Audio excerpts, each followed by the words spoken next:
I am sorry for the delay.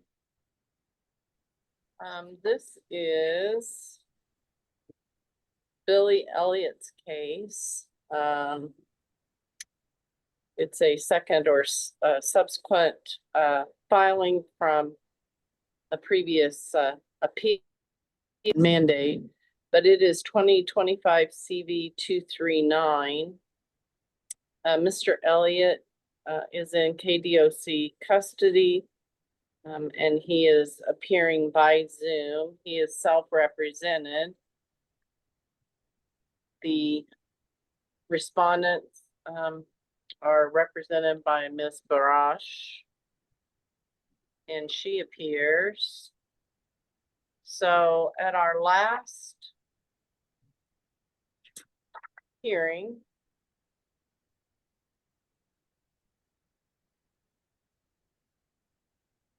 I basically found on the time requirement issue that still remains an issue based on the state's motion to dismiss, that I wanted the only issue that I saw that would potentially save his claim was for the parties to submit written briefs on the issue of continuous injury jurisdiction, basically.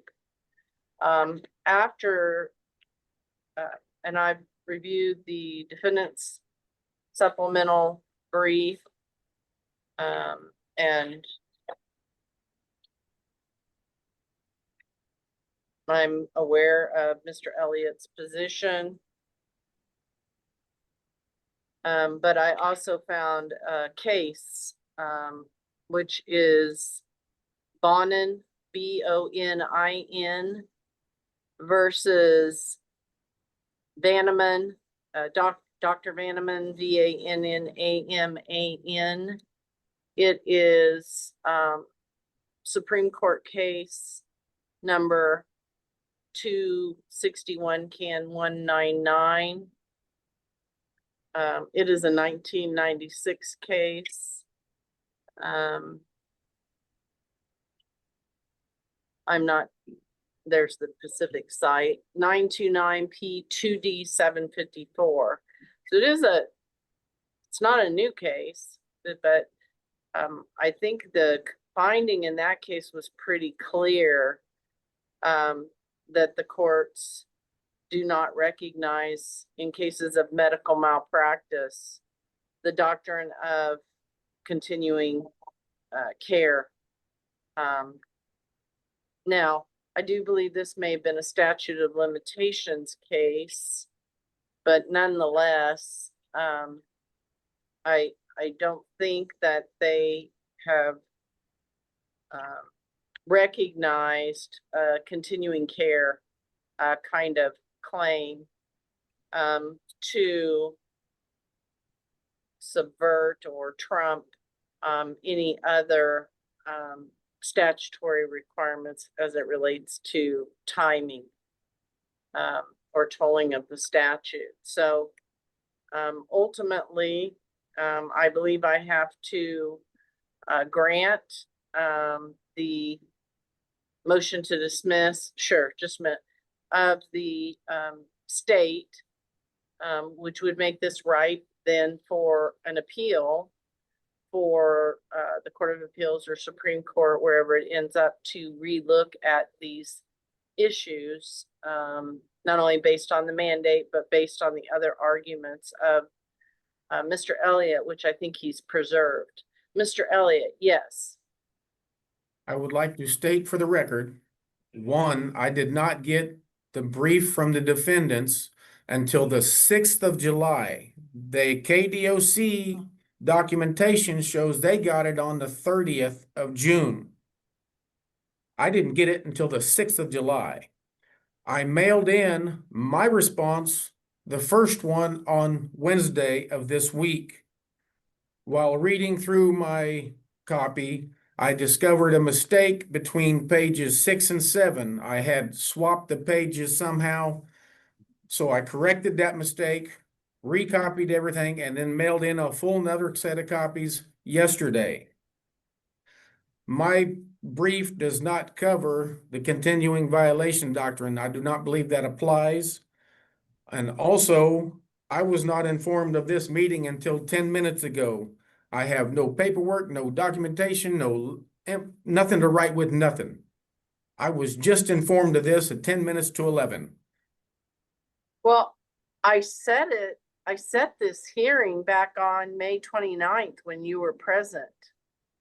And since then, I've had a medical surgery. They went Well, I through, know, but don't tell me that you didn't get notice of it because you got direct notice when I scheduled it. I agree, Okay, but they went and disposed of some of my paperwork. I could not find that paper. I don't know, I didn't know it was today because where I had it wrote down, it was gone. See, that's the problem when they go through our stuff. If they think it's inconsequential, they throw stuff away. have you, Ms. Barash, have you received a copy of his Wednesday response? No, was Your just- Honor, I have not. It was put in the mail Wednesday, and then a second recorrected one was put in Thursday. I'm sure they're probably not even left the facility yet because they don't get in no hurry here. Okay. Well, why don't you file a motion for I'm going to grant their motion to dismiss today. Why don't you file a motion for reconsideration right away? And argue that you weren't heard and that these are the matters, because if you're conceding that there is no. I'm not conceding that. I've Well, got you other said you're- stuff in my case. You said That- you're conceding that there is I- no doctrine of continuing care that would apply here. I said that I am not following that. That's what you said I needed to put in. My brief does not cover that. It covers everything else that corrects the misunderstanding. I have case law in my brief that covers everything you're trying to dismiss and that the defendants are trying to get dismissed. I would prefer you wait until you get the brief. Then if you feel that Well, I It- understand, but it's not very fair to the other side. When I give deadlines and they have to follow theirs, but you don't have to adhere to them.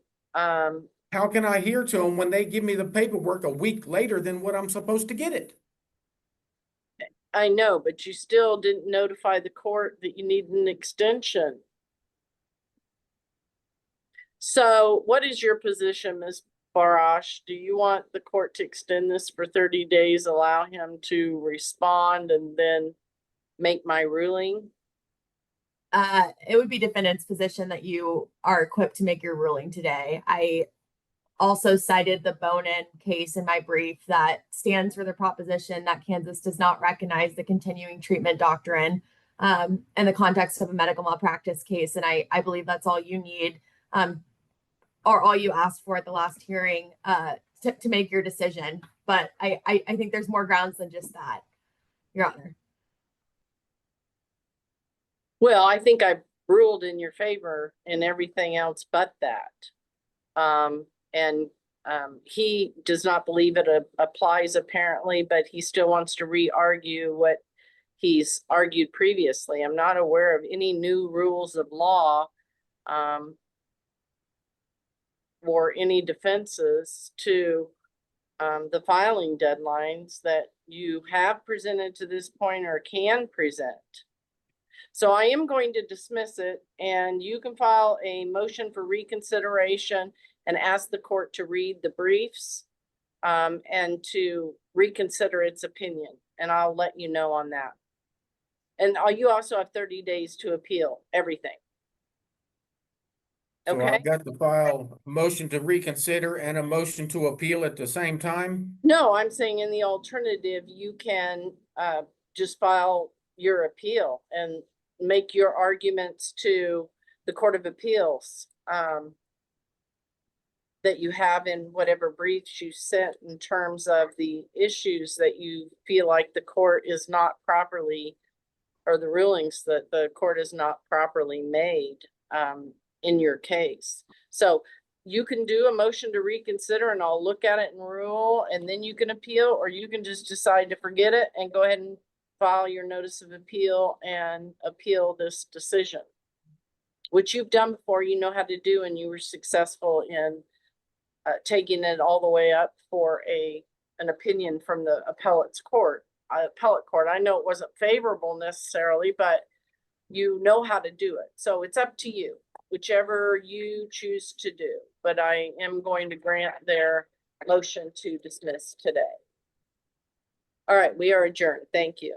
Judge, do you want Ms. Barash to journalize the Yes. dismissal? Okay. Yes, she prevailed. She can journalize it. Thank you.